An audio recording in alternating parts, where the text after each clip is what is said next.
Vous êtes-vous déjà demandé ce qui pourrait arriver en courant la nuit dans les Alpes françaises ? Marion, passionnée de course à pied, accepte une invitation intrigante d'Étienne pour une course nocturne. Au milieu de l'obscurité du sentier, des signes étranges commencent à apparaître et la course se transforme en un cauchemar effrayant. Elle découvre un abri avec des preuves d'autres victimes et se rend compte qu'elle est en grand danger. Que se cache-t-il réellement dans les ombres de ces sentiers isolés ? J'ai toujours été passionnée par la course. C'est cette passion qui m'a amenée à rencontrer Étienne sur Strava, une application pour les coureurs. Nos conversations ont commencé de manière innocente, discutant de nos itinéraires préférés. Étienne était incroyablement rapide et ses photos des Alpes françaises étaient à couper le souffle. Marion, as-tu déjà couru sur les sentiers des Alpes la nuit ? A-t-il demandé. Non, je n'en ai jamais eu l'occasion. Ça doit être incroyable, ai-je répondu. C'est une expérience unique. Que dirais-tu de faire une course nocturne ensemble ? Je connais un sentier isolé qui est parfait. L'idée semblait irrésistible. Nous avons discuté des détails et il a assuré que ce serait sûr. Retrouvons-nous au parking près de l'entrée du sentier à 21h. Apporte une lampe frontale et ton meilleur enthousiasme, a-t-il suggéré. J'ai passé les jours suivants à me préparer. Enfin, la nuit est arrivée. Je suis arrivée au point de rencontre et j'ai rapidement repéré Étienne, grand et athlétique comme sur les photos. « Prête pour l'aventure ?» a-t-il demandé. « Plus que prête !» ai-je répondu. Nous avons commencé la course éclairée par la lumière de la lune et nos lampes frontales.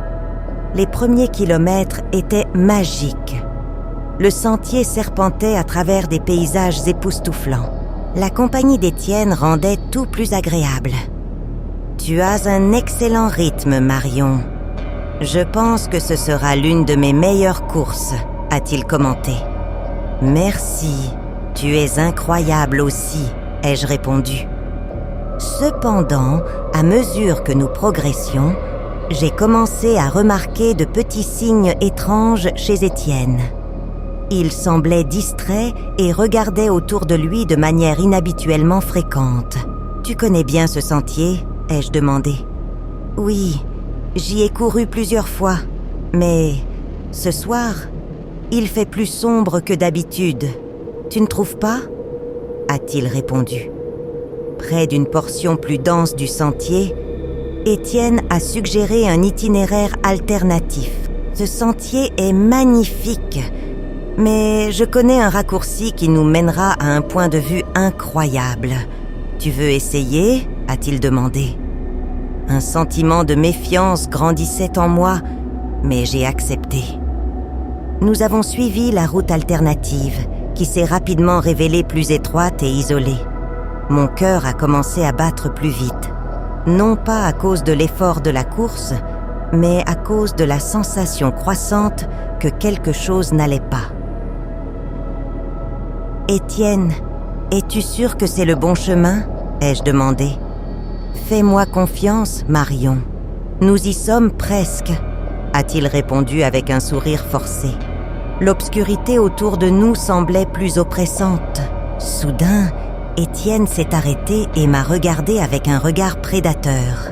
« Savais-tu que la plupart des gens n'explorent jamais des sentiers comme celui-ci ?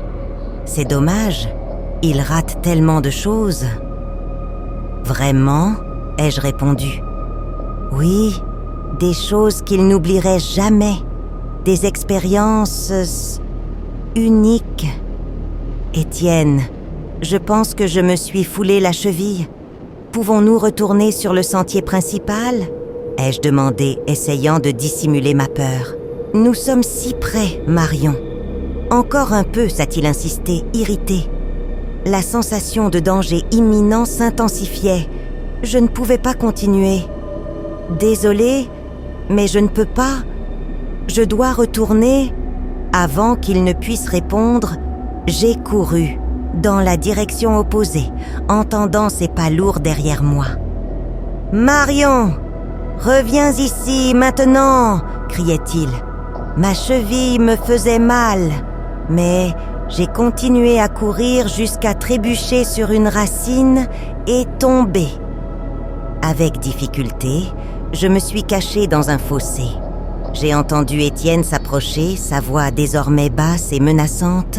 « Marion, je sais que tu es là. Ça ne sert à rien de te cacher. » Désespérée, j'ai essayé d'envoyer un message de secours. Via Strava, mais il n'y avait pas de signal.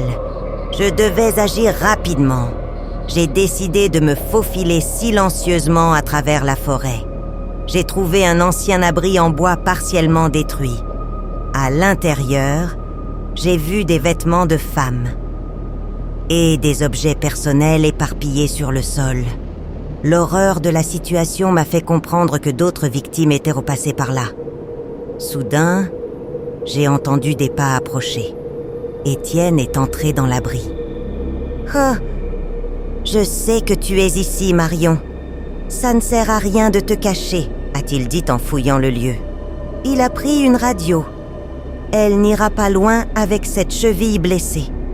Continuez à chercher, a dit une voix féminine de l'autre côté. Sachant qu'il n'était pas seul, ma peur a augmenté.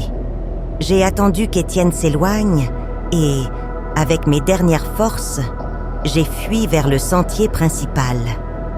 Au loin, j'ai aperçu une petite ville. J'ai couru jusque-là, où j'ai finalement trouvé de l'aide. Les autorités ont été appelées et j'ai raconté tout ce qui s'était passé. J'ai découvert que plusieurs femmes avaient disparu sur ce sentier ces derniers mois. Quand ils ont vérifié l'abri, Étienne et les effets personnels des victimes avaient mystérieusement disparu, laissant un crochet troublant pour de futures enquêtes. J'étais en sécurité, mais je savais que ce cauchemar n'était pas encore terminé. J'espère que cette histoire effrayante vous a plu.